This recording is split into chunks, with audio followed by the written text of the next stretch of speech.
Crackle mousse, it's just like the expanding mousse, except it has cracking in it. So if you look at my example right here, you can kind of see there's cracks in those stars a little bit. So if you think of like the Sahara Desert, any kind of desert, the sand cracks or the mud cracks, and that's what this effect is. So they're really kind of pastel colors. So see this really pretty blue? So I'm just going to kind of show you what the consistency looks like. It's very smooth.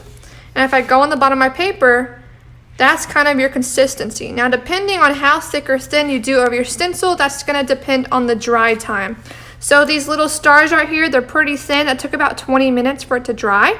You don't want to use a heat gun on it. You just want to let air dry.